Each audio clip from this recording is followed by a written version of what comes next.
مزید. اور یہ اسی طرح عورتوں اور مردوں کی نماز کا جو فرق ہے یہ بھی صدیوں سے چلا آ رہا ہے. چاروں ائمہ کی کتابوں میں یہی لکھا ہوا ہے کہ عورت سمٹ کے پڑھے گی, عورت مردوں کی طرح نہیں پڑھے گی. اب یہ شروع کیا ہے کہ عورتیں, اور ایک حدیث سے استدلال کیا ہے کہ سردہ اس طرح نہ کرو جیسے کلب کی طرح نا, کتا جیسے وہ سمٹتا ہے. تو وہ مردوں کے بارے میں نہیں, وہ عورتوں کے بارے میں نہیں, مردوں کے بارے میں ہے. امام بخاری نے ایک خاتون کا تذکرہ کیا ہے, اپنے تابعیہ تھیں یا صحابیاں تھیں, ام درداء, کہ وہ مردوں کی طرح نماز پڑھتی تھیں. اس سے استدلال کرتے ہیں, دیکھو تو اس سے پتہ چلا باقی ساری کس طرح پڑھتی تھیں, عورتوں کی. پتہ چلا مرد اور عورت کی نماز میں فرق تھا نا, تبھی تو امام بخاری کہہ رہے ہیں تبھی امام بخاری کہہ رہے ہیں کہ وہ مردوں کی طرح نماز پڑھتی تھیں. برائے یہ مسئلہ کہ دلیل, بھائی دلیل اجماع امت ہے. بخاری مسلم, ہر چیز بخاری مسلم میں اجماع امت دلیل ہے, ہر چیز بخاری مسلم میں تھوڑی ہے. ورنہ آپ مجھے بتاؤ کہ عورتیں آہستہ لبیک کہیں گی, اس پہ کوئی حدیث پیش کرو. کوئی حدیث نہیں ہے. وہ انجینئر نے ایک عبداللہ بن عمر کا قول پیش کیا تھا. تو ایسے تو صحابہ سے بعض صحابہ سے یہ بھی ثابت ہے, تابعین اور اسلاف سے, کہ وہ عورتیں سمٹ کے نماز پڑھیں گی. آپ تو ہم سے حدیث کا مطالبہ کرتے ہو نا, حدیث سے مراد قول رسول. اور کمال کیا انجینئر نے, کیونکہ سامنے نہیں بیٹھ رہا نا, وہ اسی وجہ سے نہیں بیٹھ رہا, اس کو پتا ہے پکڑا جاؤں گا میں. عبداللہ بن عمر کا جو اس نے قول پیش کیا وہ بھی ضعیف, صحیح سند سے صاحب, اس میں ابن جریج مشہور مدلس راوی ہے اور عن سے روایت کر رہا ہے, سمجھ رہے ہیں نا. اور اس پہ اس نے مجھ پہ ایسا طنز کیا ہے کہ مفتی ان لوگوں کو حدیثوں کا بالکل بھی پتہ نہیں ہے, یہ لے حدیث, یہ لے, ایسا مسالے لگا کے نا. آپ بیٹھو تو انشاءاللہ ہم جاہل ہیں لیکن آپ سے زیادہ نہیں ہیں انشاءاللہ. ہم نہیں کہتے کہ ہم بہت بڑے ہیں, لیکن آپ سے زیادہ نہیں ہے. تو آپ بیٹھو تو ہم بتائیں گے.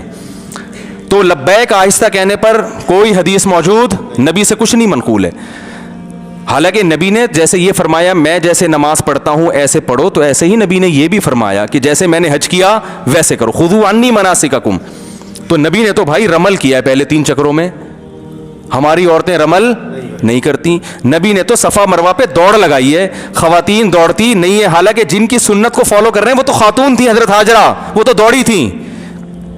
پھر بھی عورت کو دوڑنے کی اجازت نہیں ہے, کیونکہ عبادت میں عورت کا عورت پنا جھلکنا چاہیے.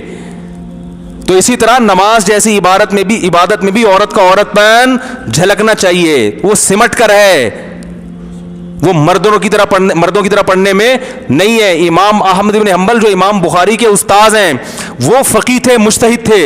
امام بخاری محدث ہیں, ان کا شمار فقہا میں, یعنی محدثین میں نہیں, فقیہ تھے مگر مجتہدین میں نہیں ہوتا ان کا شمار. تبھی امام ترمذی رحمہ اللہ تعالی, جو امام بخاری کے شاگرد ہیں, جب کوئی مسئلہ بیان کرتے ہیں نا تو اس میں فقہا کی رائے پیش کرتے ہیں. امام احمد کی یہ رائے, ابو حنیفہ کی یہ رائے, امام سفیان کی رائے. کبھی انہوں نے امام بخاری کی رائے پیش نہیں کی. امام بخاری کی رائے پیش کریں گے حدیث کے صحیح یا ضعیف ہونے میں. تو امام احمد ابن حنبل وہ امام بخاری سے پہلے کے بھی ہیں اور مجتہد بھی ہیں. صاف لکھا ہے امام احمد بن حنبل سے, صاف منقول ہے کہ عورت سمٹ کے نماز پڑھے گی. تو کیا امام احمد کو بھی یہ حدیث پتہ نہیں تھی کہ مردوں کی طرح, یعنی جیسے میں نماز پڑھتا ہوں ویسے پڑھو؟ بولو نا بھائی. وہ تو وہ حدیث اپنی مسند میں ذکر بھی کر رہے ہیں. امام مالک کو بھی پتہ نہیں تھی.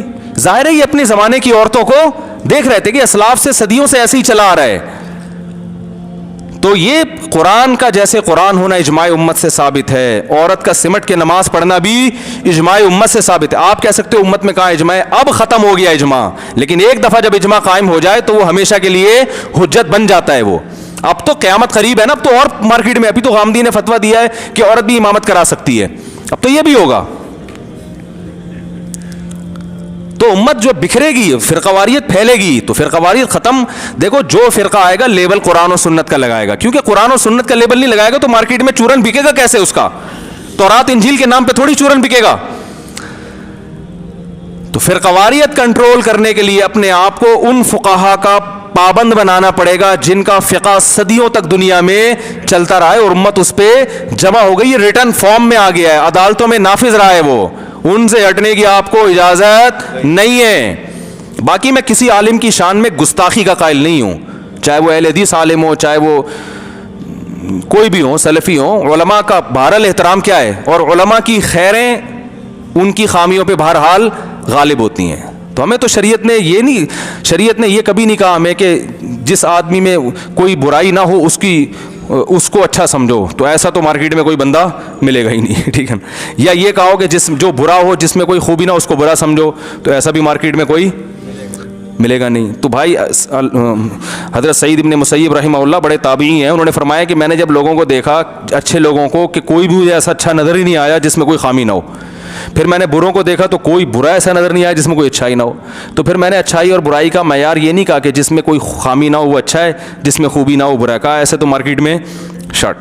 تو انہوں نے کہا جس کی خوبیاں غالب ہوں وہ اچھا ہے، جس کی خامیاں غالب ہوں وہ کیا ہے، برا ہے. تو میں بار بار کہتا ہوں اہل حدیث میں کچھ خوبیاں بھی ہیں بھائی. سب سے بڑی بات بدعتی نہیں ہوتے، تو یہ ان کی خوبی ہے، تو جو ہے وہ تو ماننا پڑے. قبر پرست بالکل بھی نہیں ہوتے. دوسری بات یہ کہ ہمارے ہاں تقلید جو ہم کہتے ہیں مجتہد کی جائے گی، ہر ایک کی نہیں کی جائے گی کسی. اور مجتہد کی بھی اس لیے کی جائے گی کہ ان کا جو علم ہے نا وہ تو صحابہ سے براہ راست، صحابہ یا صحابہ کے شاگردوں سے انہوں نے سیکھا. پوری امت نے، ان میں بھی 100% نہیں کی جاتی. کتنے اقوال امام حنیفہ کے چھوڑے امت نے، لیکن جو مشائخ تھے انہوں نے جب دیکھا دلیل دوسری طرف ہے تو انہوں نے فتویٰ دے دیا. اب ایک چیز وجود میں آ گئی ہے، جس قول کو لینا تھا لے لیا، جس کو چھوڑنا تھا چھوڑ دیا. دلیل کی بیس پہ ہی ہوا یہ کام. جب ہو گیا تو اب اسی کو فالو کرو، ان میں سے کسی ایک کو. اب آپ نئی چیز مارکیٹ میں نہ لو. اس معنی میں تقلید کرتے ہیں، ایسی اندھی تقلید نہیں ہے کسی مذہب میں کہ ہر بات پتھر پہ لکیر ہے، ایسا نہیں ہے. یہ جو تقلید کا ایک تصور بنا کے پیش کیا جاتا ہے نا، یہ لوگ ایسی تقلید کرتے ہیں کہ بس ابو حنیفہ کے آگے کچھ بھی نہیں. ایسا نہیں ہے بھائی، ایسا نہیں ہے. تو فتاویٰ کی کتابوں میں درجنوں اقوال ملتے ہیں، امام حنیفہ کا قول چھوڑ دیا، فلاں کا لے لیا. اور لیکن یہ کام علماء کا ہے، یہ عوام کا نہیں ہے. عوام کو اجازت نہیں ہے. علماء خود سمجھتے ہیں کہ کس قول کو لینا ہے، کس قول کو چھوڑنا ہے. اور وہ ہر قول پہ حدیث رسول موجود ہوتی ہے، وہ نبی ہی کو لیا جا رہا ہوتا ہے. سمجھ رہے ہیں کہ نہیں سمجھ رہے؟ اچھا آگے جلدی سے بات کیا چل رہی تھی، یہ جلدی ختم کرنی ہے. کہاں ہے موضوع پہ؟ نہیں، ابھی جو آخری بات چل رہی تھی. موضوع تو ہو گئے. خواتین کا بھی ہو گیا نماز کا. ہاں اب دیکھو خواتین کی نماز میں وہاں صحیح ہے صفا مروہ میں، عورت نہیں، کوئی دلیل نہیں، کوئی حدیث نہیں ہمارے پاس. بھائی عبادت ہے تو عبادت میں عورت تو جبکہ نماز میں تو صریح حدیثیں موجود ہیں جو بتا رہی ہیں کہ عورت کو نماز میں حیا کا اظہار کرنا ہے. حدیث میں سب سے پہلے عورت کا سطر نماز میں مرد سے کئی گنا زیادہ.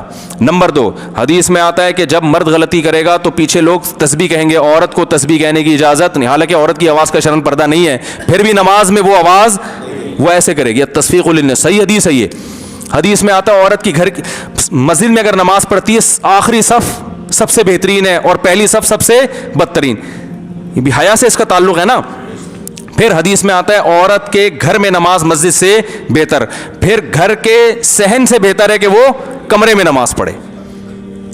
ایک عرب عالم نے لکھا کہ بھئی عورت کو اگر سمٹنے کا حکم ہے تو وہاں سمٹے جہاں مرد ہو، جہاں مرد نہیں ہے وہاں مردوں کی طرح پڑھے. کیا اس میں خرابی ہے؟ تو ایسا نہیں ہے، اکیلے بھی پڑھے گی تو حیا کا اظہار کرنا پڑے گا، کیونکہ گھر میں صحن میں بھی پڑھ سکتی ہے حالانکہ مرد نہیں ہے. پھر بھی حدیث میں کیا آتا ہے؟ کھلے آسمان کے بجائے چھت کے نیچے نماز پڑھے. تو اتنا سمٹایا جا رہا ہے، اتنا سمٹایا جا رہا ہے. تو یہ اسی لیے کہ عورت کا جو مردوں کی طرح جب نماز پڑھے گی تو اس میں سمٹنا نہیں. اور آپ ٹرائی کر کے دیکھ لیں، ادھر عورت کو عورتوں کی طرح نماز پڑھو، اس میں عجیب اس کا جو ہے نا عورت پنا جھلک رہا ہوگا، حیا نظر آ رہی ہوگی، وہ اس طریقے میں اچھی لگ رہی ہوں گی.